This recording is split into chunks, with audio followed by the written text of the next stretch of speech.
All right, we will go ahead and get started. Welcome to the Ask the Experts, our next Ask the Experts town hall. Really, I'm glad that you're able to join us and hope you all are well and safe.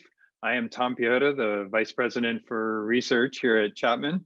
We're really excited for the topic today, which is going to be about human-centered engineering, and I'm going to let our moderator and panelists talk about that. But this is really an important topic and an important one here at Chapman about our newest school, Fowler School of Engineering. It's part of our current strategic plan, which is Engineering the Future. This has generated a lot of excitement here at Chapman around when you're going to be hearing from some of our talented faculty working in this area, and an area that has really important impacts for society also. We really encourage you all to participate and post questions through the Q&A portion of the webinar here. You can start doing that now as you hear from the panelists. But this is going to be led by our talented Dean Andrew Lyon, who's going to be introducing our panelists and moderating the discussion. Dean Andrew Lyon has been at Chapman since 2014. He came here as the Dean of the Smith College of Science and Technology, and he's now the Dean of the Fowler School of Engineering. So he's really made an impact here at Chapman. He has over 20 years of professional practice and research experience and is an internationally recognized chemist. He's also an entrepreneur.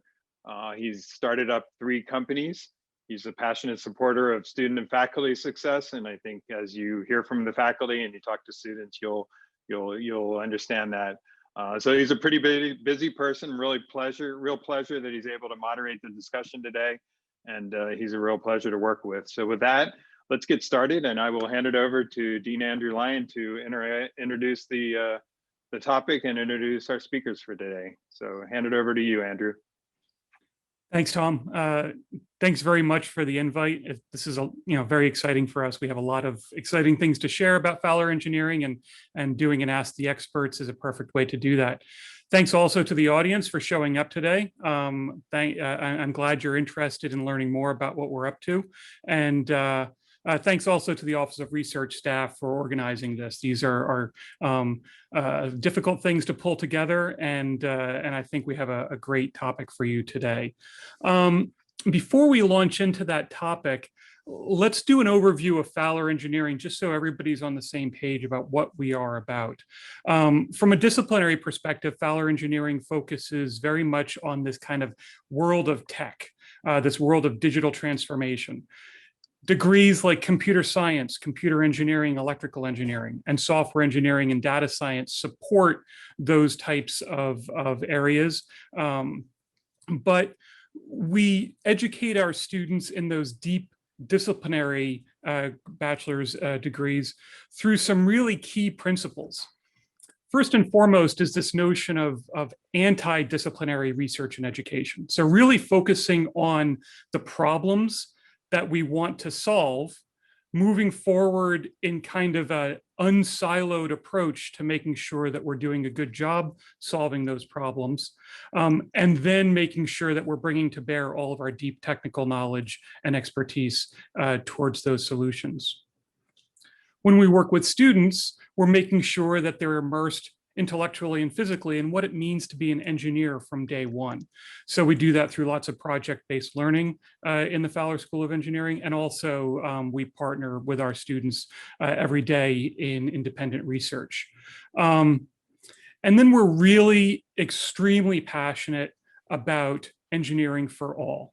That is how we make sure we are engaging the broadest spectrum of problem solvers in engineering and in these problems that we're interested in solving. And that takes us to the topic for today's panel discussion, and that's this notion of human-centered engineering.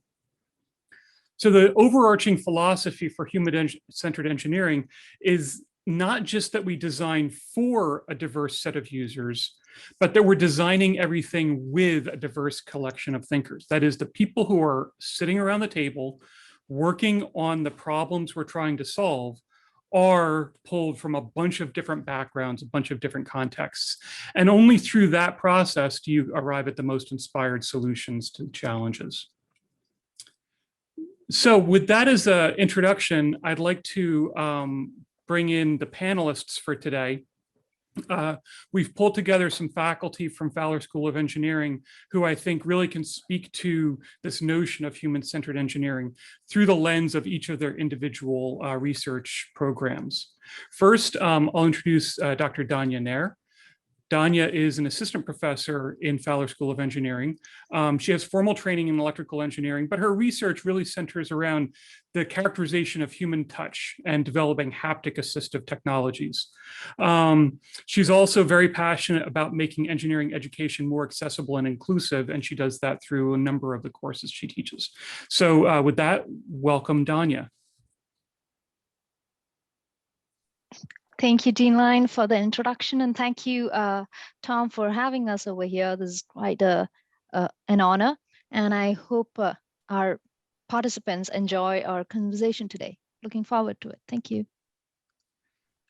We also have with us Dr. Franceli Cibrian. Franceli is also an assistant professor in Fowler School of Engineering, and she focuses on the design and development of ubiquitous interactive technologies. And these technologies are designed to support children in their educational mission and growth.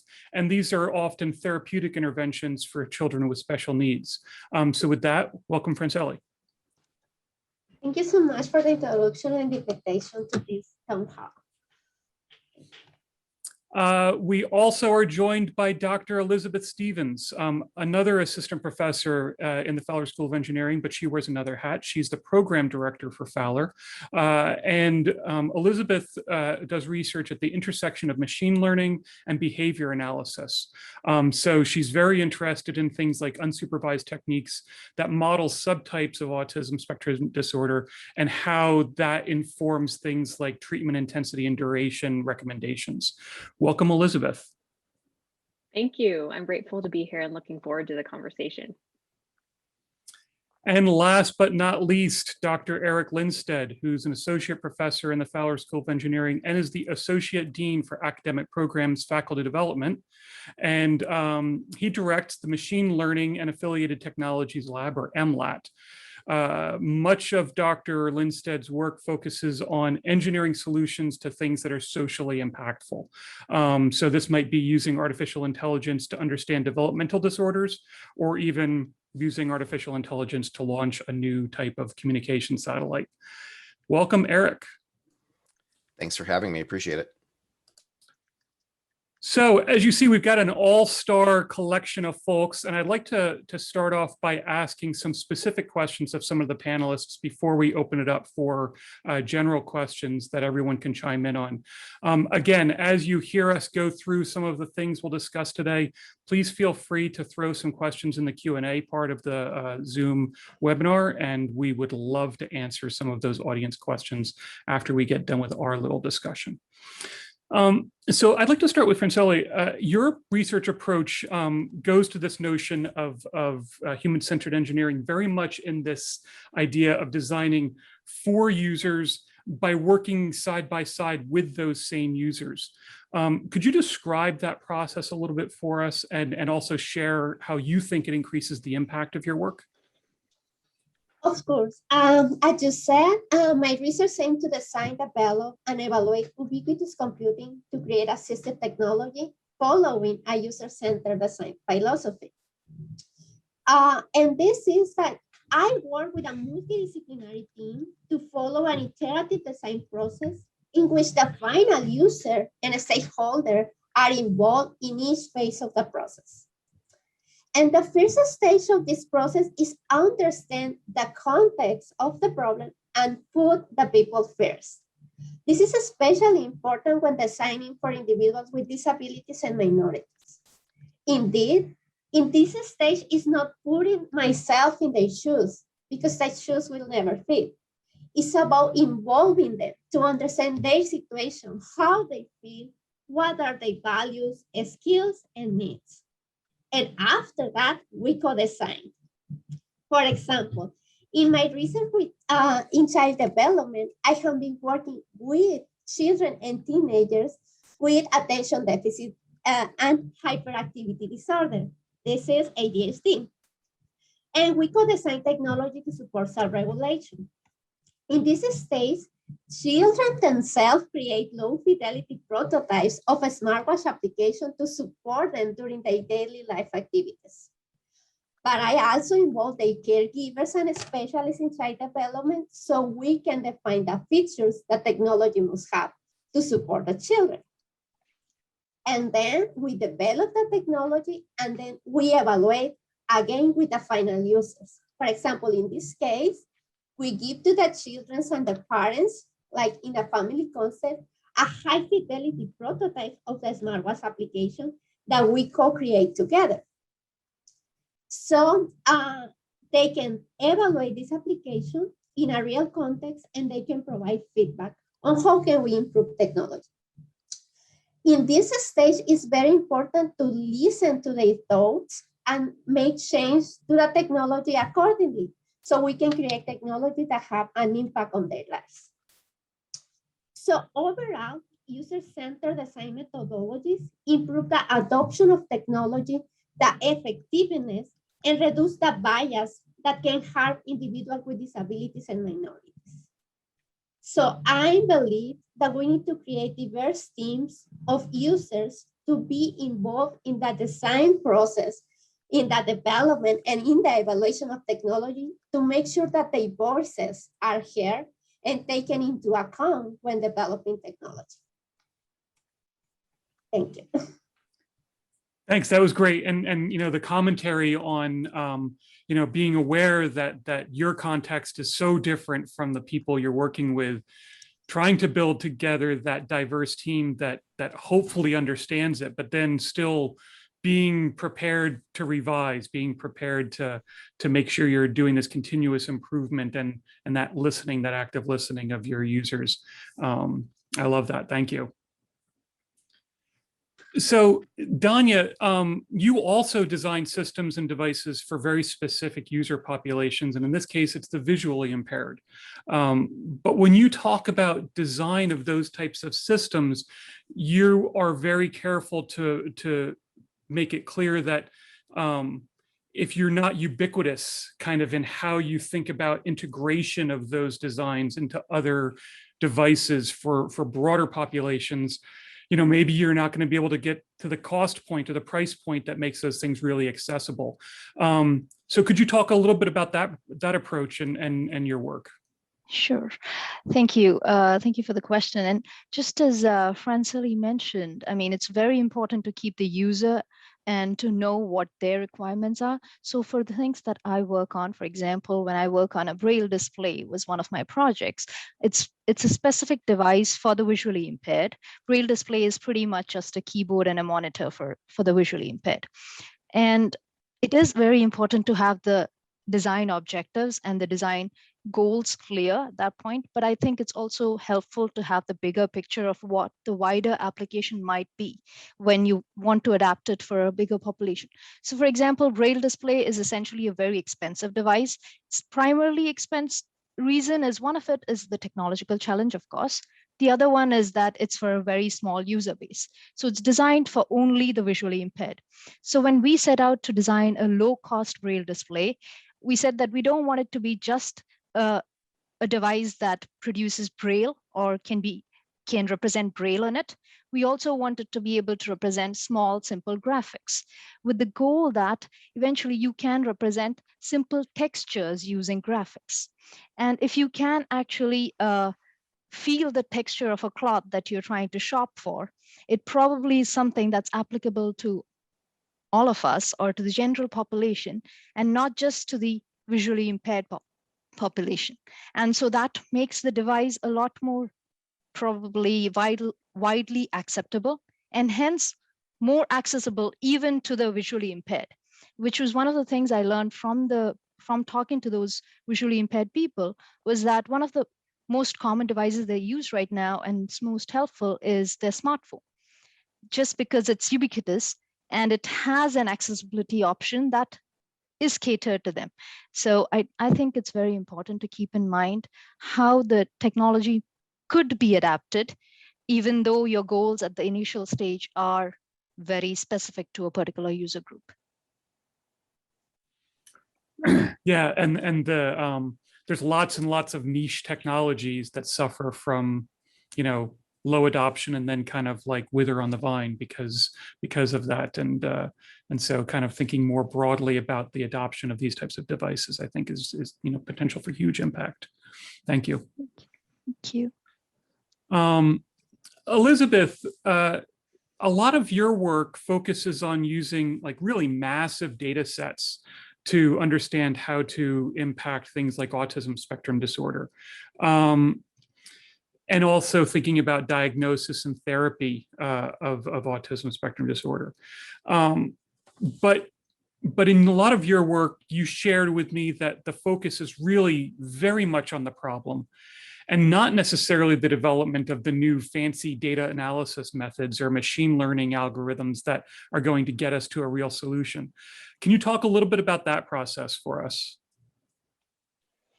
Yes, absolutely. So as you mentioned, a lot of my work focuses on using data sets, and unlike Danya's or Francelli's, where they have the users right in front of them, so it's very obvious that yes, it's human-centered. For me, it's definitely more about the problem, because even though I don't get to sit with those children that have ASD and talk to them and be their therapist, because that's not my job, right? I'm not skilled in that area. I can take the data that is collected by those therapists and by those companies and analyze it with the hope that we end up figuring out the best ways for those children to succeed, especially in the case of, and in terms of, the methodologies, to what you had said about, using different techniques. Yes, we can get really fancy and try to use the newest and or maybe coolest machine learning algorithm that's happening right now, but that may not translate to the people who are actually going to be the ones that are going to be delivering basically what we discovered about the data. So it's important that we use techniques that are transferable and can be understood by those outside our community in order to inform treatment. And for us, it's really great because we've partnered with an organization who actually employs what our findings are. And also a leading insurance agency has used one of what we would consider our most basic studies, right? Nothing fancy, to inform how many hours children that are diagnosed with ASD, how many hours of treatment they should receive every week. So for me, that's really impactful because unlike being face to face with the user, I still get to help folks without quote unquote being in the room. And then that translational impact, like you said, that's the real gratifying part of it. But then the recognition that if you had gone the extra mile and used something that was really inaccessible, then the translation never happens. The healthcare providers and the service providers don't get it. Yeah, exactly. I think they're not going to, for most of us, I think we only have so many hours in the day. So if you're going to read something that's going to try to be impactful, if you don't understand it in the blurb that you're reading, you're not going to spend 10 extra hours reading about deep neural networks in hopes that, this thing works. Whereas, logistic regression or things that are more familiar, you're like, okay, I can do this and I can take these learnings and apply them in that regard.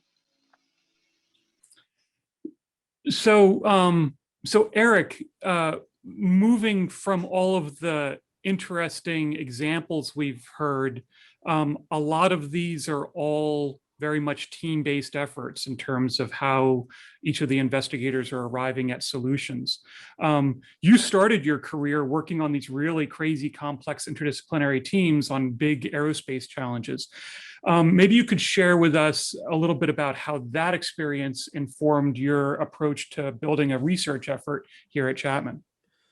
Yeah, absolutely. And I think that the experience has actually been incredibly helpful and meaningful to me. I feel like as academics, sometimes we are told that we have to follow a very set path to sort of be successful in our careers. And, my path has definitely been atypical, spending 12 years at Boeing before really deciding that I wanted to make this transition to a research-based faculty position.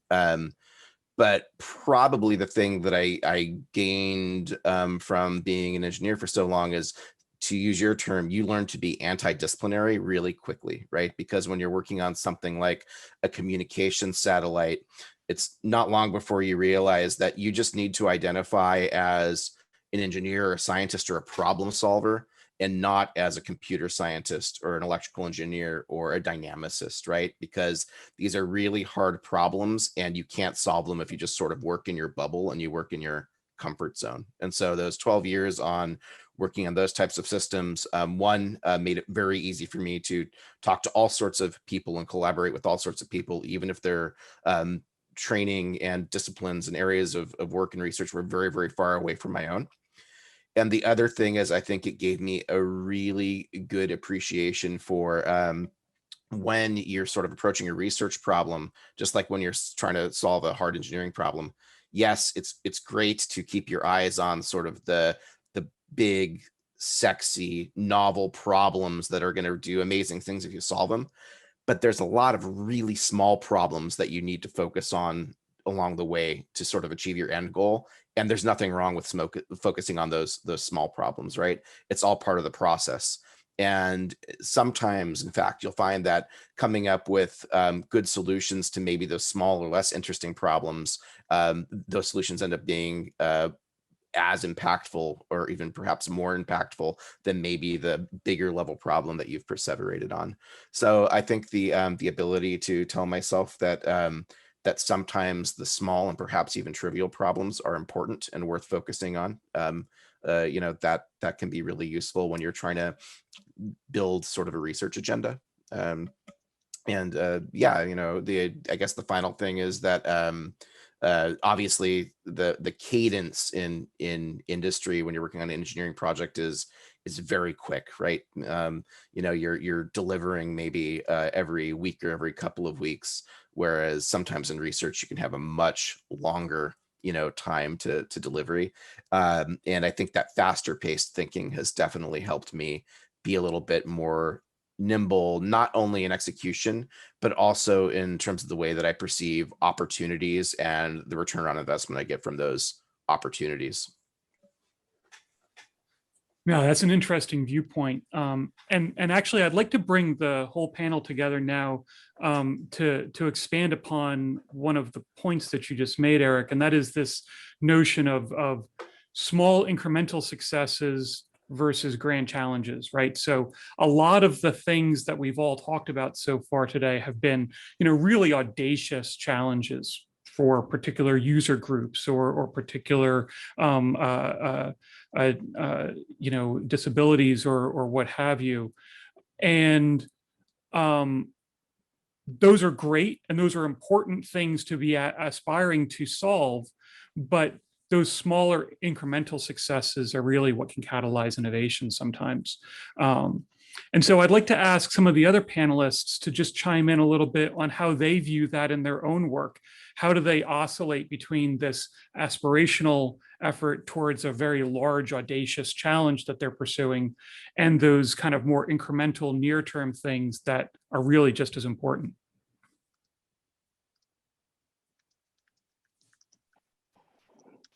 So I could go on that just to say that, yeah, I think what Eric mentioned is very important to have, those big challenges out there, but to know that you have to keep your track on the smaller ones. I think especially, for example, working here at Chapman with the undergraduate students, it's even more important to be able to break it down into, smaller chunks of problems that can be solved in the limited time frame and probably the limited discipline that they've had as of now.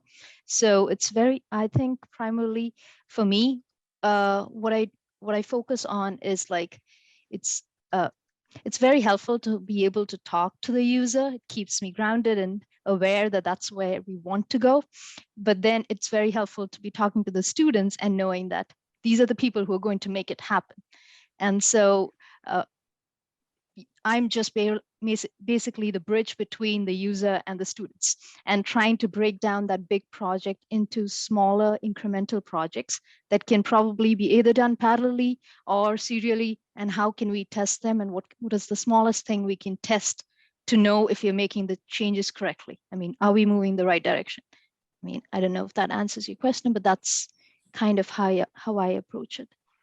No, that's great. And then contextualizing it in this concept of how one works with undergraduate students is also, I think, very important. How you scaffold a research effort around the fact that your real workers, your co-innovators, are maybe not here for multiple years in your research group, devoting 100% of their effort like a graduate student might.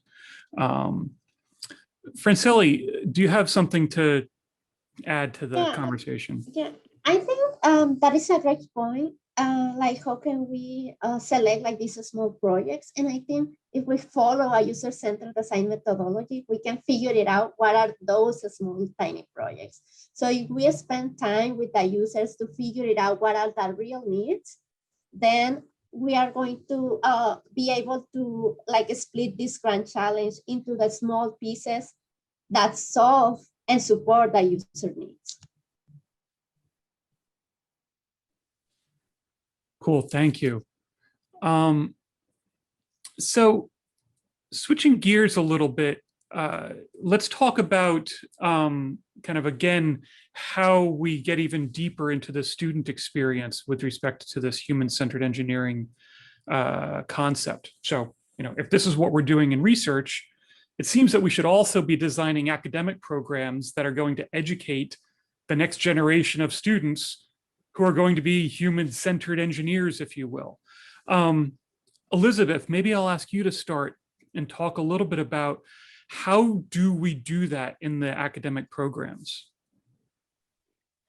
Yeah, as you had mentioned at the beginning, we're trying to, as we evolve the curriculum that already exists and build the curriculum of our new programs, we're really trying to build in project-based learning from the beginning, and this notion of also getting students to fail, because failing life can be a hard pill to swallow, and I know that we've probably all failed more times than we want to admit, so we want to get our students there from the beginning. In terms of human-centered engineering specifically, this last year we just introduced this Engineering 101 course. And the whole idea behind Engineering 101 was to get students doing projects from the beginning, even with their very limited knowledge. So we designed this course to be a shared experience across all incoming students, as well as sort of team taught across faculty within their different disciplines. And the idea behind doing all of that was to basically take folks from computer engineering, data science, electrical engineering, software engineering, and have them build a curriculum so that students are getting an experience of all of the majors that we offer, plus seeing how they dovetail together and uniquely work together, because you can't have, right, in the case if you're building something that needs something electronics, right, you need the electrical engineer, but you also need the computer scientist to build the software. On top of that, we're also from the beginning trying to get them to start thinking about engineering with the human in mind and designing based on that, not just designing the project and thinking about it as an afterthought, but thinking it through it iteratively as they're going through and developing. And in terms of our faculty, it's great that we have brought this sort of from a team taught perspective, because then you can bring your expertise into the classroom on the day that you're talking about sensors, or on the day you're talking about 3D printing, or all of those things. So that's just one of the ways that we have tried to get students to think about being human-centered from basically the moment they step into a classroom within Fowler. Cool, thanks. Yeah, that's exciting, right? And again, that kind of immersion in what it means to be an engineer from day one is difficult to do, but if you can do it properly, it turns out some real excitement in the students. Eric, I read it in the bio that you're the Associate Dean for Academic Programs, which means that you must think about this issue a lot. What are your thoughts? Well, I think that one thing that is true about the culture that we're trying to build in the School of Engineering is one, this notion of the engineer as a builder, right? And then two, this notion of that you want to build things that are socially impactful, right? That are doing something good for your fellow human beings. And I think that one huge advantage that we have in building that culture and building our academic programs is the fact that we are indeed building the Fowler School of Engineering in the context of a liberal arts university, right? And so that means that not only can we provide our students with sort of this more traditional disciplinary preparation that you would see at a lot of really serious engineering schools, but we're in a position where we can also encourage them to expand outside of that, right? And those that have interacted with me on campus know that I feel very strongly that when you see an engineer who's maybe 10 or 15 years into their career and they've sort of hit this mid-level, right? They're really not in a position, to be leading or innovating as much as they want. It's almost never because of technical training. It's almost always because of other skills, in particular their ability to interact and understand the people that they're working with and the people that they're working for. And so I think that's something that people are surprised to find out is when we're providing advising for our students in the School of Engineering, it's typically not take as many engineering courses as you can fit into 18 units per semester, but it's take your engineering training and pair that up with interesting minors, take additional writing courses, take additional history courses, take psychology courses. These are really things that expand your perspective and make you much more effective as an engineer, right? A computer science or an electrical engineering degree with some sort of writing minor or psychology minor is going to pay, in my opinion, far more dividends than doing electrical engineering with a computer science minor. You need to exercise different parts of your brain and you need to broaden your worldview, and the ability to access that curriculum in addition to the really innovative curriculum that we're designing in Fowler, I think is of huge importance to our students and puts them at an enormous advantage when they're out in the world, sort of competing for jobs and showing that they're capable of contributing meaningfully to these really important problems, whether they're grand challenges or whether they're something that's more modestly scoped. And we hear that from employers, that the students come in and like right off the bat are awesome team members. They know how to communicate what they've learned. They know how to work within these complex environments. And so hopefully we continue to hear that kind of awesome feedback. Let's switch gears again and talk about something that all of us are spending an awful lot of time on right now, and that is the glorious Swenson Family Hall of Engineering. And so we're going to open that wing of the Keck Center this summer, and we'll start moving in. And that building or that wing is just a little bit different, just like what Eric said about some of the differences in Fowler Engineering from an academic program's point of view. The actual physical space that we're moving into is a bit different. There's a lot of shared labs. And basically, we've broken down a lot of the physical barriers to create what I call an unsiloed approach to engineering.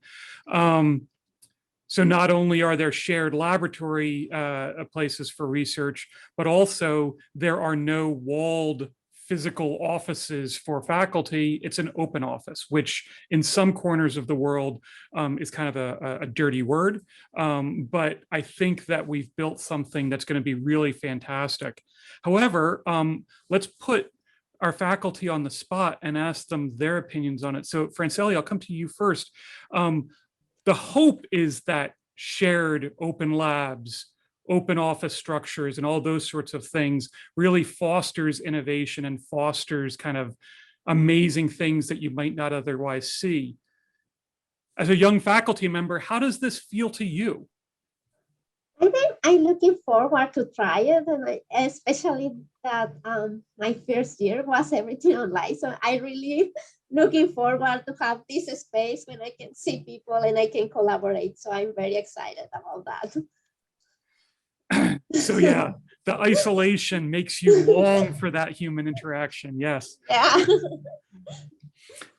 Danya, your work, is, you build stuff just like Franceli does, but you actually build stuff. So you need physical space to do this work in. And now you're going to be sharing all of that space and all of this intellectual space with others. How is that going to change the way you work? I just like Franceli said, I'm excited and looking forward to actually being in a space where we can all interact with the same hardware. So this past year, we've been working on stuff on building hardware is that every student who's working with me has an individual hardware on their side, and I have a hardware on my side, and whatever they do, I replicate, and whatever I do, they replicate.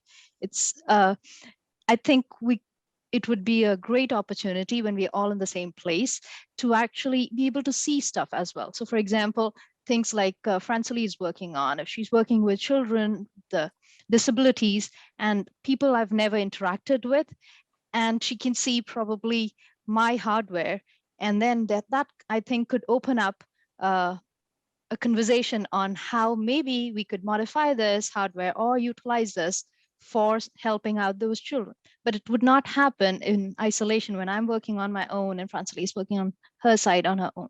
So I think I'm looking forward to those collaborations quite a bit. I think that Swenson Hall, the way it's designed and engineered right now, has quite a lot of options and opportunities over there. Great, thank you. Any of the other panelists want to share some thoughts on Swenson Hall? I guess the thing that excites me most is the openness, not just in our ability to collaborate more freely among our faculty group and with our students, but also the fact that it makes everything that we're doing in that building very visible. And so if you look at where we're situated, I mean, it's reasonable to believe that when people are leaving the residence halls, they're going to take a air-conditioned path right through Swenson Hall to get where they need to get on main campus. And so I hope that as they're taking that detour, they'll look around at what we're doing, and maybe it will excite them. And by being open, they'll realize it's open to them as well. We talk about engineering for all, and that's not a recruiting tagline, right? Engineering for all graduating high school seniors who need to declare a major, so come to Fowler School of Engineering. I mean, it's engineering for all Chapman students as well, Chapman faculty. Come and look and see what's going on and see if something's interesting to you, and maybe you'll have an idea about how your particular discipline might fit in and contribute to that, even if it's something that just traditionally isn't considered something that's paired up with engineering. We're breaking down these physical walls, but I think we're also in a lot of ways breaking down boundaries between sort of these academic silos that have been put in place for arbitrary reasons that now really don't make a lot of sense anymore. Yeah, no, that's great. Thank you very much. So Eric, you and I were chatting earlier, and you brought up something that you wanted to talk about, and so I thought maybe you'd share that. Yeah, well, I mean, everyone I think who works near us knows that I like to give you a hard time about the fact that you are indeed a chemist by training, and though you do a lot of work in chemical engineering, you haven't had formal training, at least in, for example, computer science or engineering or the degree programs that we offer in Fowler.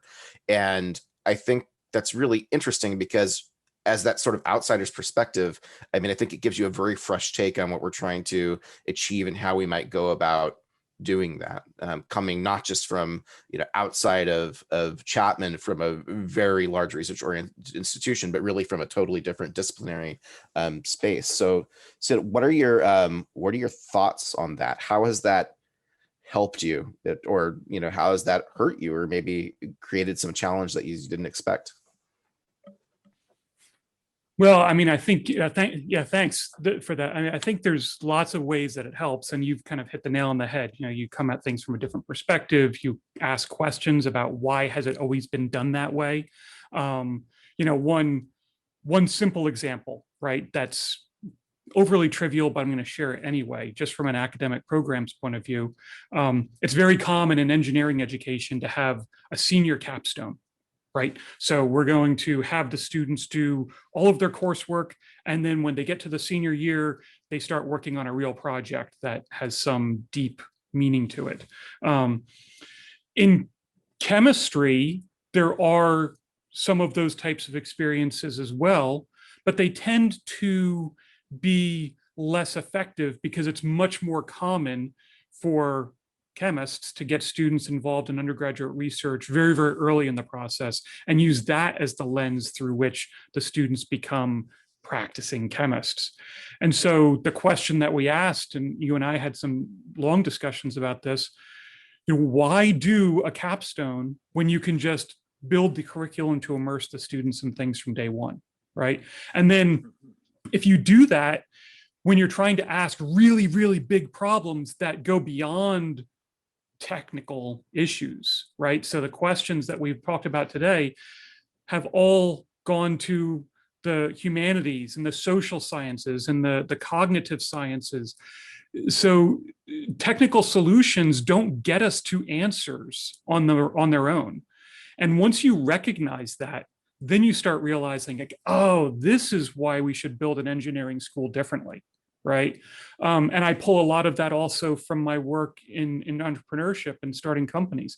The companies that I work in have a technical footprint, but then to actually sell product, to design a marketing plan, to figure out how to talk to customers, to work with patients, to work with clinicians, all of those require skill sets that go beyond the types of things that you'll get from a senior design.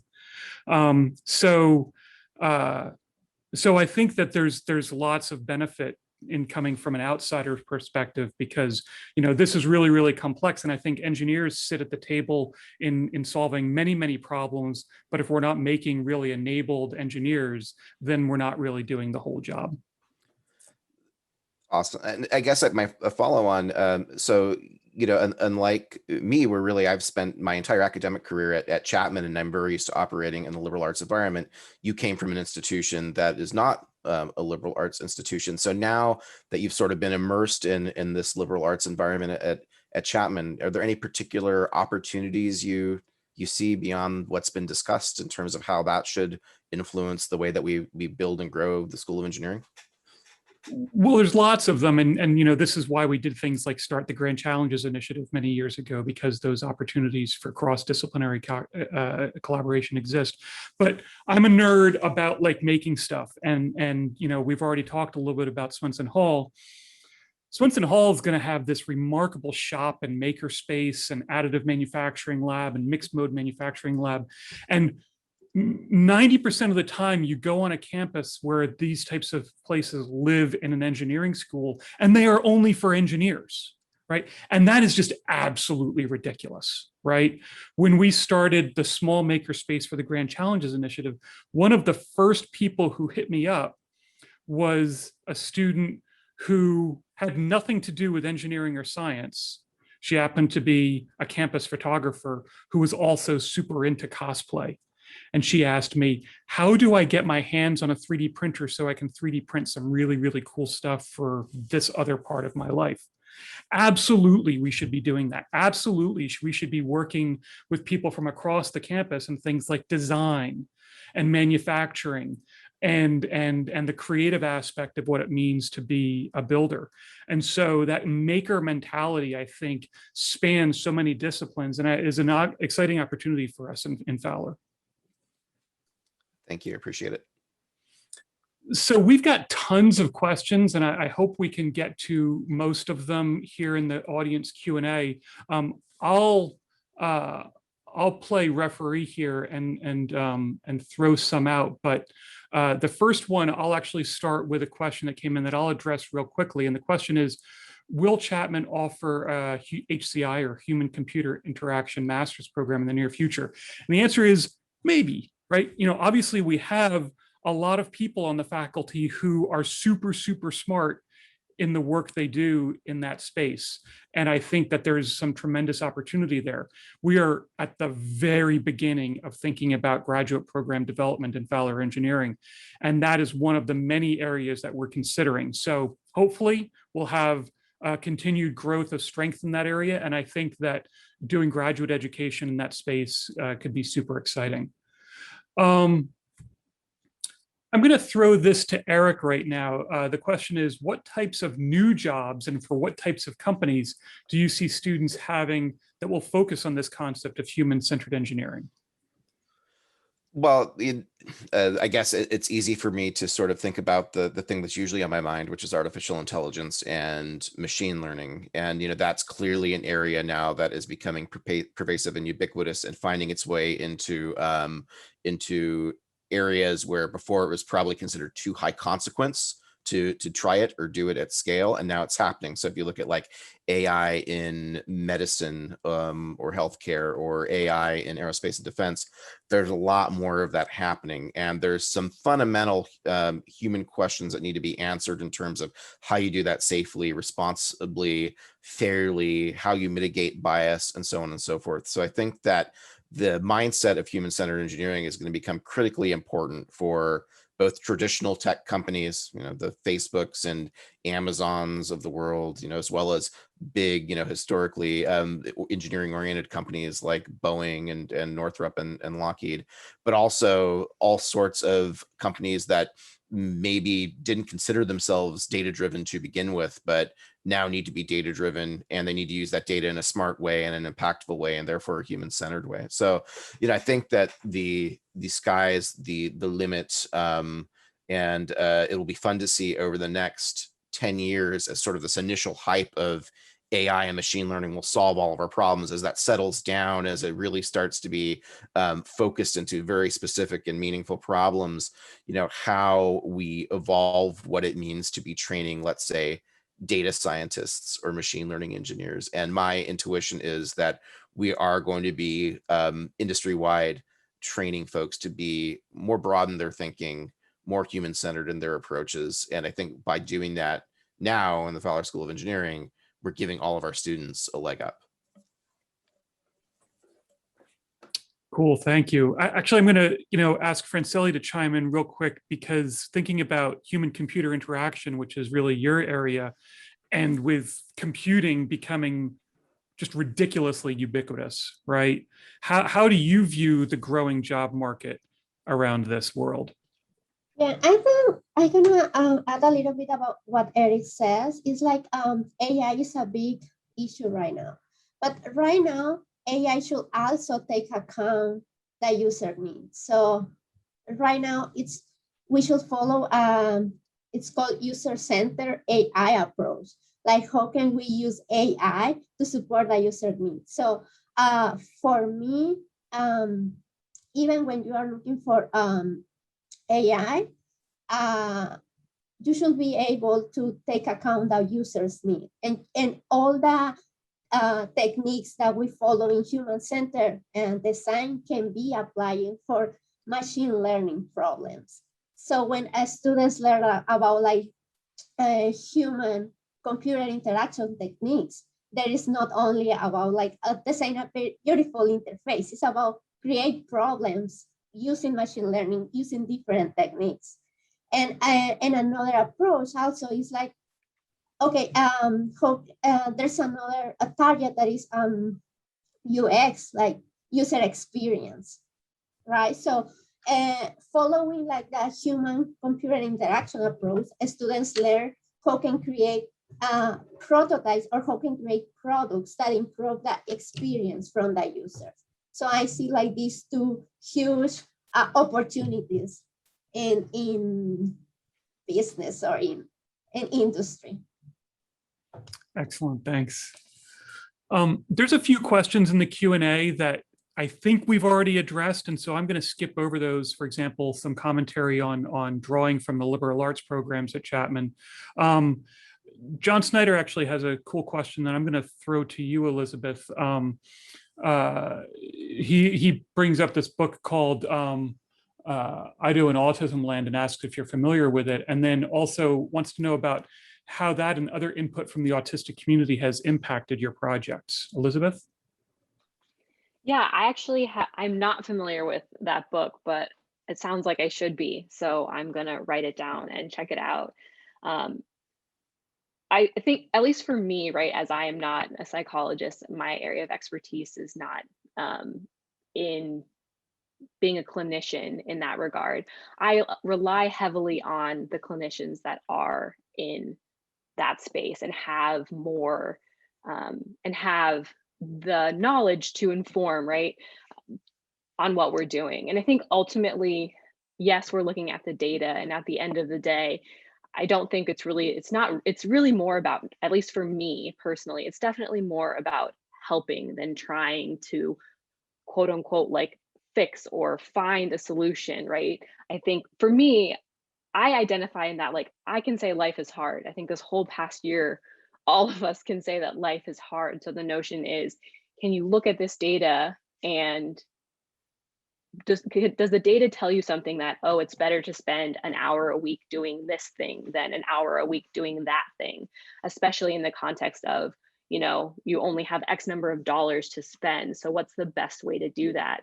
And definitely taking obviously notes from the autism community. They're the people we're serving on the front end. It's not necessary, again, since I am not in front of the users, it's not me, but it's our partners that are taking in all that information and listening to their feedback and how we can address better. Great, thank you. I'll take this next question, which really goes to the problem of how one funds this work, right? So the question is, are there specific sponsors for this sort of effort? And certainly, as we've already heard, there's lots of companies that are starting to get into this world in a pretty serious way. And of course, you know, places like Apple, for example, they worry about human computer interaction every day, right? And they worry about being human-centered in their design every day. But I think what we're witnessing now is a real explosion in federal funding in the National Institutes of Health, and even in places like Department of Defense, who are aware of how important it is to make sure that the designs that we are bringing to bear on the world are really, again, ubiquitous, that they're serving specific populations, but also serving the broadest possible populations. And so that's exciting to see, that we're getting away from this narrow disciplinary focus in funding efforts, and we're being much broader in how we're engaging thinkers and solving problems, and of course, funding their work. The next question is specifically for Danya, and the question is, can you talk a little bit more about how you integrate the feel, touch, or texture senses in text technologies based on the experience of an end user? Sure, thank you. So my role is primarily, my interest is in developing haptic technology. So the primary research that's already happened, or I would say the only commercial applications of haptics right now are in the gaming field for the virtual technology. So you probably have gone into some, I mean, there used to be even out here, in Irvine Spectrum, there used to be a place, I don't remember the studio, but you could just put on your Oculus and they would give you a few haptic feedback, joystick kind of things, and you're just interacting with the AR, in the AR field, you're just actually fighting whatever or bursting balloons or what have you. Okay, but many of the gamers tend to do that, and what you're actually feeling when you're holding that joystick, for example, is the haptic feedback that you experience. That's what we are developing essentially. So you feel something that kind of, you know, when you're shooting into something, you feel a recoil of the gun, and you can technically actually feel that pressure on the hand, and that's generated because we have an actuator in there that can actually provide a certain pressure. So there's essentially, you're just saying that, you know, when you have the gun fired, you want to have this much of pressure generated in this region. Or another one might be like you feeling the temperature, or, you know, so if you have somebody boxes you not only feel the pressure, but you also feel the heat of it, because there are some thermal actuators in your vest if you're wearing a vest, right? So one of the things, for example, right now we're working on is developing a haptic sleeve, a sleeve that you can wear, which has a bunch of vibrators in them, like the one you have on your phone, okay? But the goal is such that when the so there were two goals for it. One of them right now is to actually experience music in the using the tactile, sleeve that you have.